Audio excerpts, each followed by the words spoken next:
Magandang umaga. Sa kaligtasan ay mayroong dalawang elemento.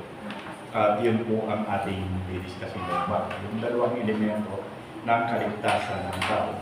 Pero bago po ako patuloy doon, ay nais ko pong magbigay ng kaunting report sa inyo sapagkat nung nagdaang linggo ay meron pong mga bagay na nakatutuwa na nangyari sa aming pamilya.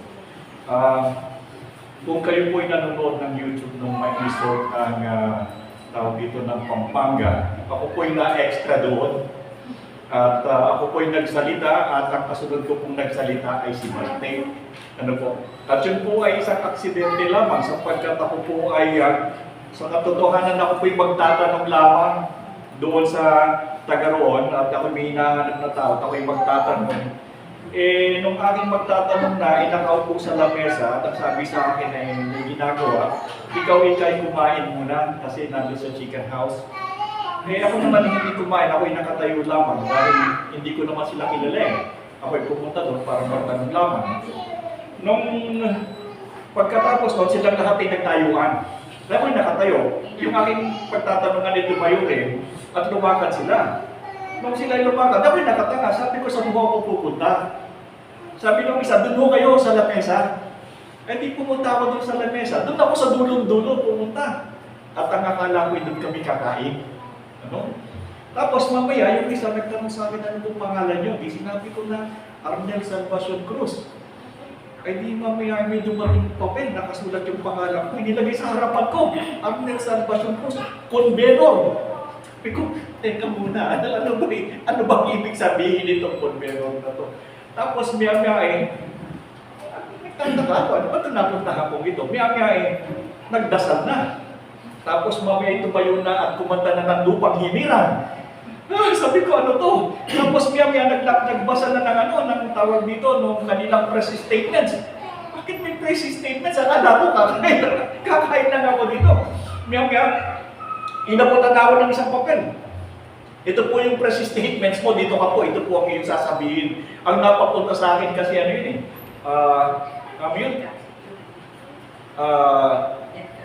hindi yung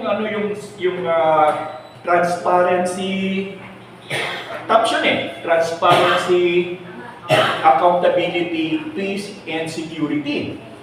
Pagdating sa akin, dito po ikaw sa S. Ikaw po yung security. Ikaw, teka muna. Alam ko, uupo lang ako dito at magtatanong at akala ko bibigyan kami ng pagkain. Pagkatapos biglang sabihin ako ng security. Sabi ko, yun hong EDCA, yun hong naka-assign sa inyo. Sabi ko, ano nangyari? Bakit pa nagkaroon? Nagkataon naman ako, hindi naman ako kukulangin. Kahit anong ibigay mo sa akin assignment pagdating sa discussion, hindi ako kukulangin. So, nagkataon naman, alam ko naman yung EDCA.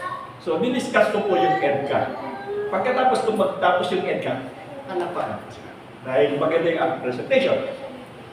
Pagkatapos sabi ko, muna po kayo maalis, sabi ko, bakit meron pa po mamayang gabi? Sabi ko, teka muna. Pagdating nung kinagabihan, nagkaroon ng press conference, kasama na naman ako, apat kami. Pagkatapos sabi niya, umuwi kasi bukas na ho tayo, meron na ho tayong maisog rally. Sabi ko, di umuwi ako, sinama ko ang misis ko, at saka yung ibang kasamahan. Nung gabi, nandoon ako. Sigaw ako doon sa rally. Ano kalahin niyo pa daw kayo mapupunta doon? Kayo magtatanong ko lang kung saan kami pupunta. Katapos na po sa nandoon ako nagsisigaw sa rally. Pag uwi ko, tumawag yung commander ko sa ginagawa. Ano yung ginagawa ko doon? Hindi mo ba alam bawal yung ginagawa ko? Sabi ko, hindi ko naman alam yung aksidente nga lang yun. Ikaw, nakatayo nga lang doon ako, pinagsalita ko niya. Pinagsalita. Anyway, minsan may mga pangyayari sa buhay ng tao na hindi mo akala. Pero alam niyo ba, palagay ko, hindi po yung accident. Alam niyo bakit? Nakilala ko po yung mga leader doon. Kasama ko po si Baste Duterte, kasama ko po si Glenn Chong, kasama ko si Jonathan Morales. Nakita niyo siya, Pidea din. Ay, nako, napakaganda na samahan namin dalawa kasi pareho kaming ahente ng gobyerno dati. So nagkakadjay kami, tawa na kami ng tawanan ni Morales. Well anyway, yung po ay hindi po aksidente kasi po ang nangyari ngayon ay tinanong niyo meron ako pa akong problema ganito, ayaw po nila akong tulungan hanggang sa dating Pangulo Duterte. At sabi ko, hindi pala nagkamali kasi yung aking talagang merong pinagtatagpo ang Panginoon. Siya yung gumagawa ng paraan sa mga bagay na hindi mo inaasahan. At yung amin talagang matagal na problema sa ngayon po ay meron ng kalutasan. Doon po sa pangyayaring naganap na hindi ko inaakala at pati ako napagalitan pa doon sa napagalitan. Anyway, ganito po yan. Ngayong umaga ay i-discuss natin pagdating doon sa kaligtasan ay merong dalawang bagay na dapat tayong matutunan. Yung kaligtasan kasi ay una, tatandaan po natin, ito ay awa ng Diyos. Ano? Ang kaligtasan ay awa ng Diyos. Sa Ingles, ang awa ay mercy. Mercy. Now, ano ba ang awa o ano ang mercy? Ano ang definition nito? Ang awa ay tumutukoy, ganito ha?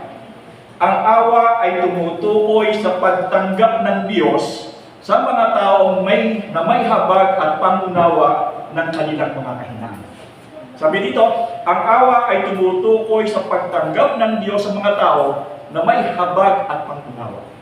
Ibig sabihin, alam ng Diyos kung ano ang ating mga kahinaan at ito ay tinatanggap niya tayo sa kahinaang ito na merong habag at pangunawa. Nauunawaan ng Diyos ang ating mga kahinaan at ang Diyos ay nahahabag sa ating mga kahinaan. Okay?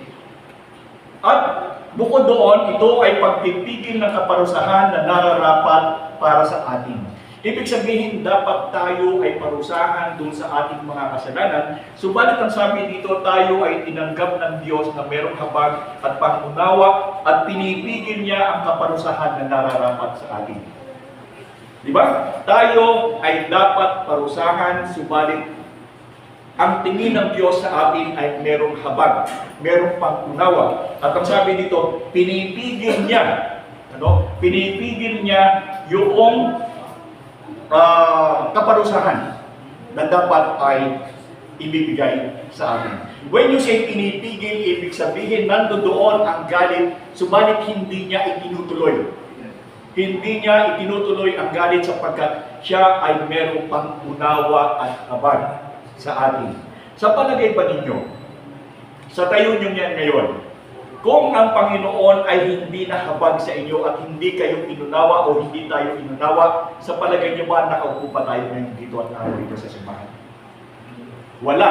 Sapagkat kung ipinagpatuloy ng Diyos ang kanyang galit sa atin at hindi niya ito pinigil dahilan sa ating mga pagsuway at kasalanan, nasaan tayo ngayon? 6 feet below the ground. Subalit, ang Panginoon, hindi lahat ito ay tumutukoy lamang doon sa mga taong nanampalataya sa Kanya. Yung mga taong nanampalataya niyan ay binigyan sila ng kahabagan ng Diyos at ang Diyos ay pinigil ang galit sila. Dahil sa kung hindi pinigil ang Diyos ang galit, ay hindi natin siya matatagpuan sapagkat tayo ay patay na dahil sa ating pagsalangsang.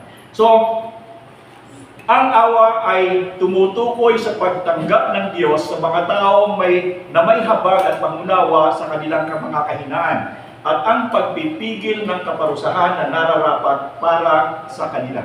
Ipinapakita nito ang kagandahang loob ng Diyos na nagbibigay ng kapatawaran at hindi naglalaan ng nararapat na mga hatol sa mga nagkasala.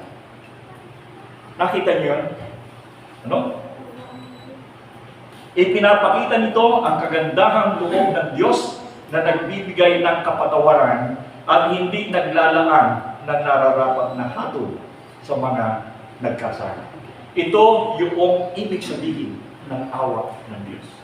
Sa kabila ng ating pagkukulang, sa kabila ng ating pagkakasala, ang Diyos ay pinipigilan ang kanyang galit sa atin. That is mercy. Pero kung hindi niya pipigilin ang kanyang galit, anong tawag doon? Anong tawag doon?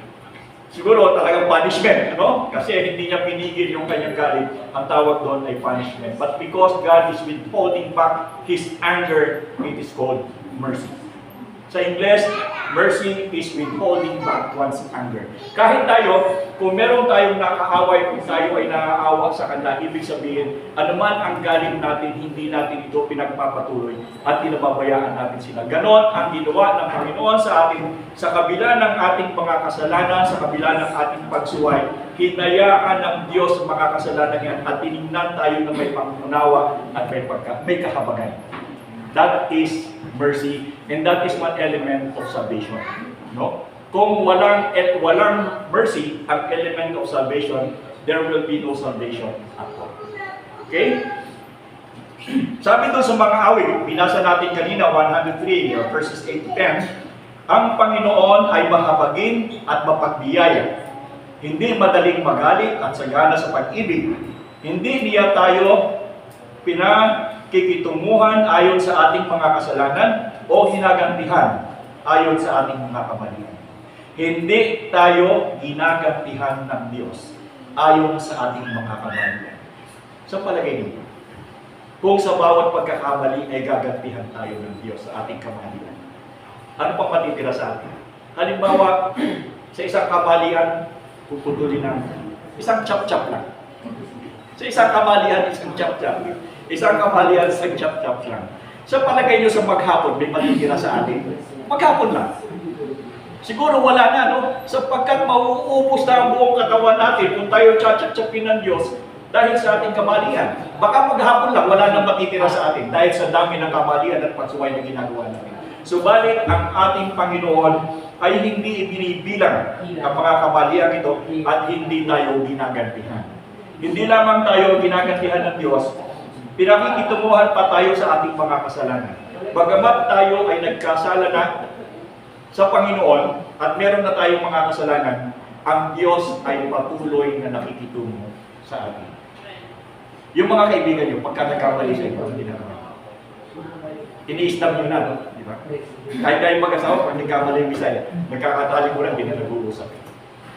Eh sa palagay nyo kung gawin sa atin ng Panginoon, mabuhay kaya tayo? Hindi, di ba? So ganito ang awa ng Diyos. Sa kabila ng ating pagsuway, ang Diyos ay nananatiling nakikitungo sa atin at ang Diyos ay patuloy na sumasama sa atin. Hindi tayo ginagantihan ng ating Panginoon. Mabuti ba ang Diyos? Diba? Kung ako lang yun, pag nagkasala ka tayo, pag hindi may bato kayo. Pasalamat kayo at hindi ako ang Diyos. Dahil kung ako ang Diyos, walang matitira sa lahat na nagkasala sa amin. Pasalamat tayo sapagkat siya ay isang, kaya nga siya tinatawag na Diyos na maway. Okay? Sa Efeso 2:4 hanggang 5. Ngunit dahil sa kanyang dakilang pag-ibig sa atin, ang Diyos na mayaman sa awa. Tayo, ano kayamanan natin? Pera, di ba? Karagyaan. Ang Diyos, iba ang kanyang kayamanan. Ang kayamanan ng Diyos ay awa sa atin. Kaya ibig sabihin, ano man ang maging pagkukulang natin, pagkakasala natin, ang Diyos ay hindi nauubusan ng awa. Bakit? Mayaman ang Diyos. Mayaman ang Diyos doon. Eh kung naghirap na yung Diyos at wala nang maibigay na awa, ano na naman ang mangyayari sa atin? Gurgur. Di ba? Pero nagkataon na ang ating Diyos ay mayaman sa kanyang awa. Binuhay tayo kasama ni Kristo kahit noong tayo'y mga patay pa dahil sa ating pagsuway sa biyaya ng ating Panginoon. Tayo ay naligtas. Ano niyo kung minsan? Sabi ko nga sa inyo, matagal akong nawala sa gawain ng Panginoon. 38 taon. Ano ba? Hindi ko nakita itong ganitong klase ng biyaya ng Diyos. Yung pagliligtas ng Diyos. Yung kaisipan na kung ano ang ginagawa ng Diyos sa tao. So pag nandoon ka sa sanlibutan araw-araw ganun ang ginagawa mo Wala sa puwang ng isip mo na ganito pala ang Panginoon. Kung maiintindihan lamang nila.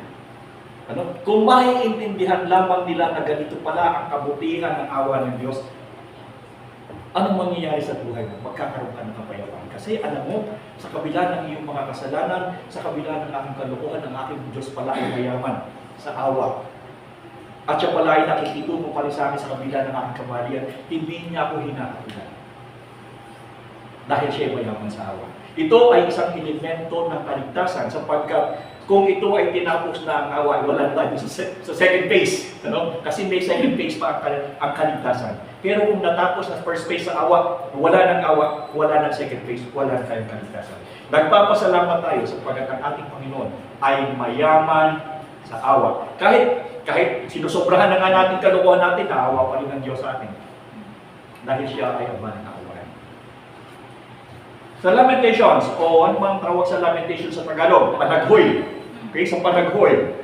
3:22 at 23, ang sabi, ang mga kagandahan loob ng Panginoon ay hindi magwawakas, ang kanyang mga habag, tanda nyo, versi habag, ay hindi nagkukulang. Sila ay bago tuwing umaga, dakila ang iyong katapatan. Ano sa Ingles? The mercies of the Lord never ceases. His mercies never comes to an end. They are new every morning. Great is thy faithfulness. Ganda, no? Ganun pala maawa ang Panginoon. His mercies never ends. Hindi lang siya mayaman sa awa, kundi yung awa ng Diyos sa atin ay walang katapusan. Walang hanggan. The mercies of the Lord never ceases, and they are new every morning. The mercies of the Lord they are new every morning. Paggising mo sa umaga, gigising ka, mumulat ka ng mata, at sasabihin mo, ang awa ng Diyos ay narito sa atin. Bakit? Kung hindi naawa ang Diyos, di ka nagigising. Hindi ba? That is why the mercies of the Lord never ceases. They are new every morning. So when you wake up in the morning, it is the mercy of the Lord. Do not take it for granted. Because without the mercies of the Lord, hindi ka na gigising. And it is good because if you wake up in the morning, wow, lumampas ako doon sa mercy ng Panginoon. Buhay pa rin ako. At ang sabi ng Panginoon, especially to those who love God and who believes in Him, they are new every morning.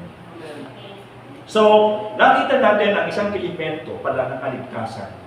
Bago ka maligtas, ay nandoon ang elemento ng awa ng Diyos.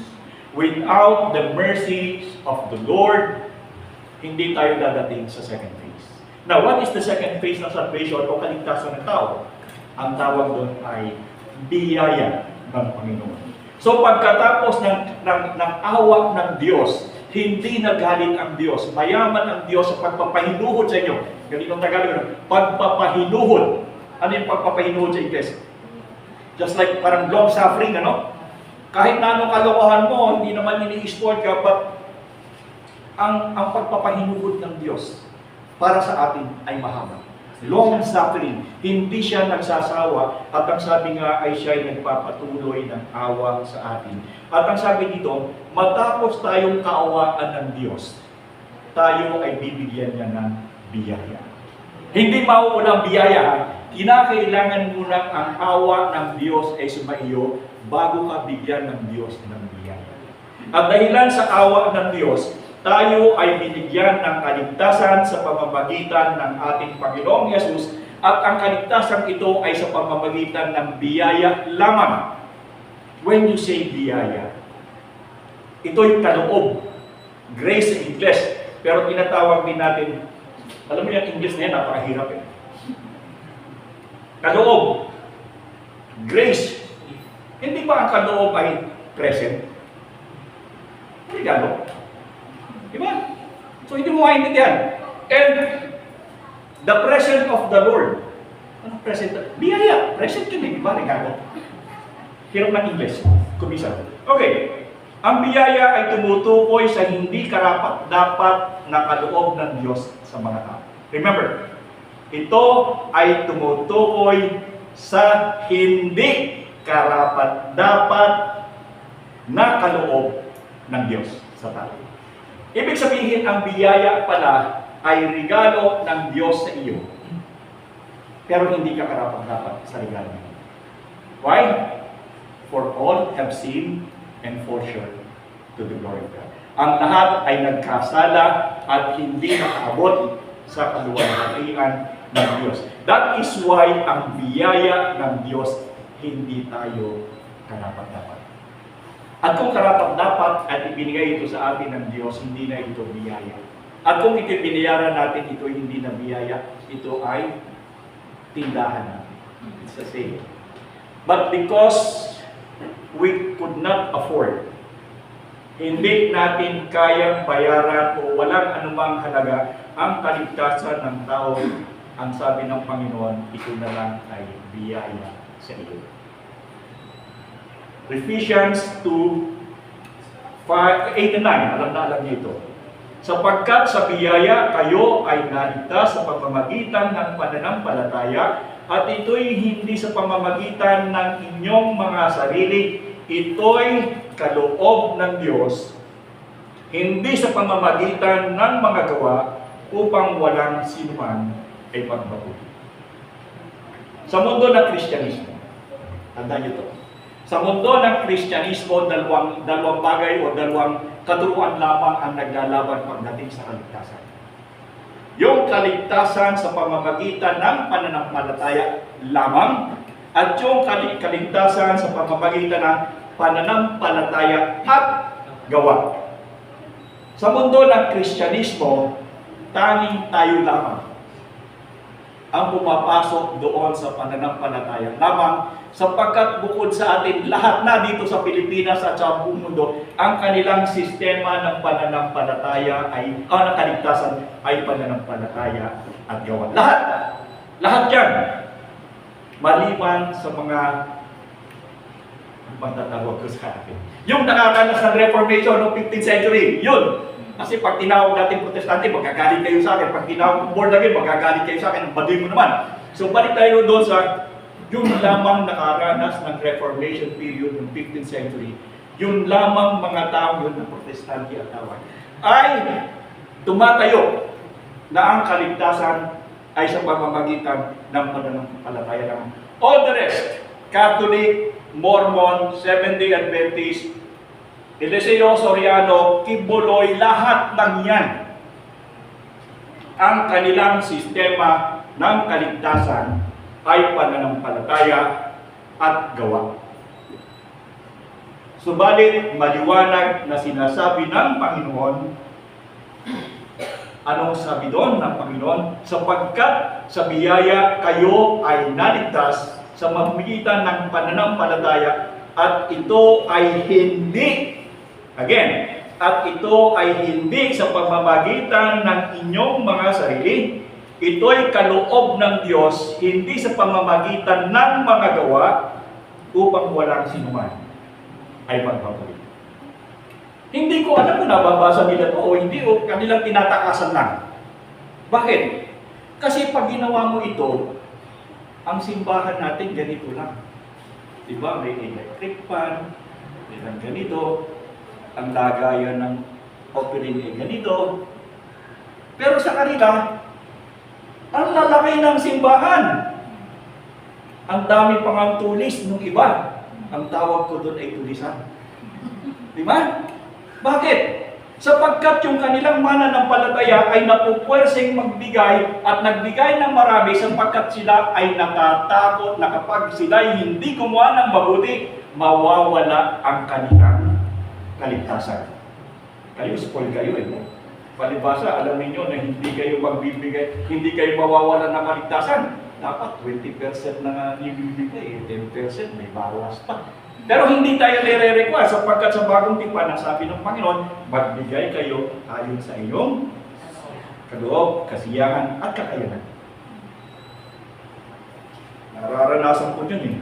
Araw, sabi sa amin, talagang devout na nagsisimba itong matandang ito, pero talagang sabihin natin wala talaga siyang maibigay.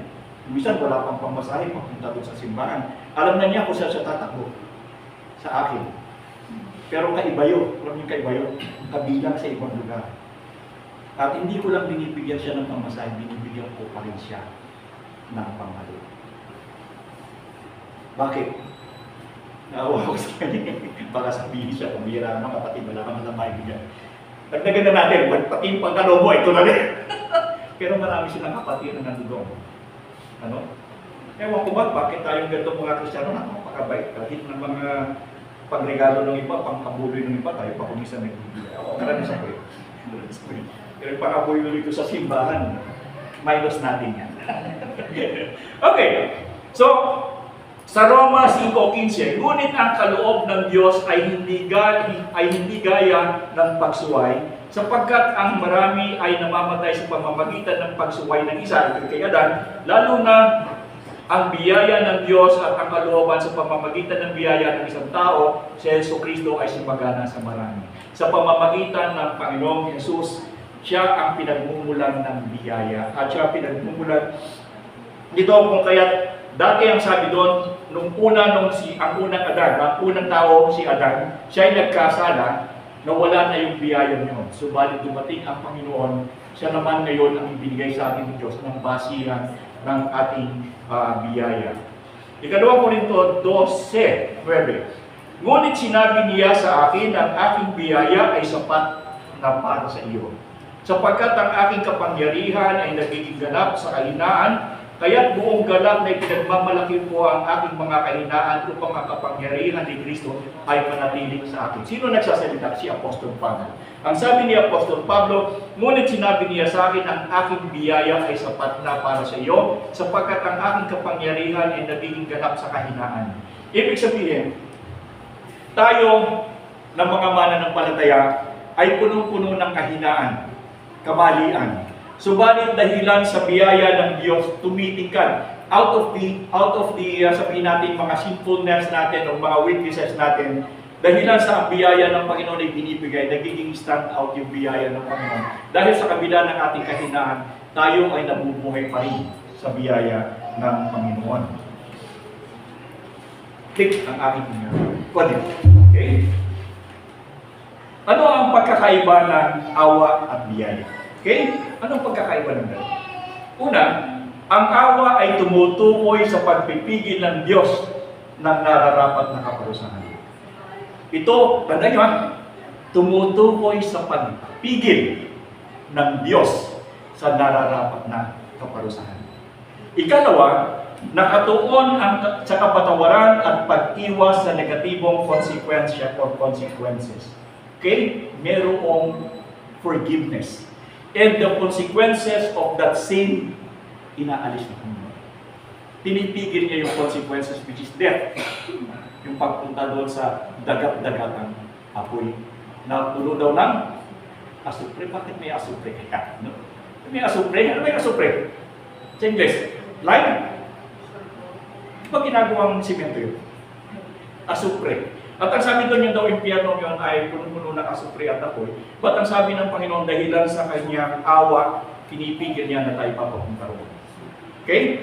Ang Diyos ay mahabagin at mapagpatawad kahit hindi tayo karapat-dapat. Always remember that we are not worthy of the mercies of the Lord. Pero, ang sabi nga dito, the Lord is always withholding back His anger para sa atin. So that is our. Now, ano naman ang pagkakaiba ng biyaya? Ang biyaya ay tumutukoy sa, yung una kanina, no, sa awa ay pagpipigil, withholding. Now, pagdating sa biyaya, ang biyaya ay tumutukoy sa pagbibigay ng Diyos ng mga pagpapala na hindi naman natin nararapat o hindi karapat. So those are the two different things. Yung awa, pinipigilan ng Diyos, ang biyaya, ibinibigay. So, hindi po pwedeng alisin ang dalawa, ang awa at biyaya, pagdating sa kaligtasan ay tandem. Pinaalala kayo sa tandem? Huwag nyo nang isipin yun, masama yun. Basta yung tandem na ito ay awa, pumipigil, ang biyaya, nagbibigay. Okay?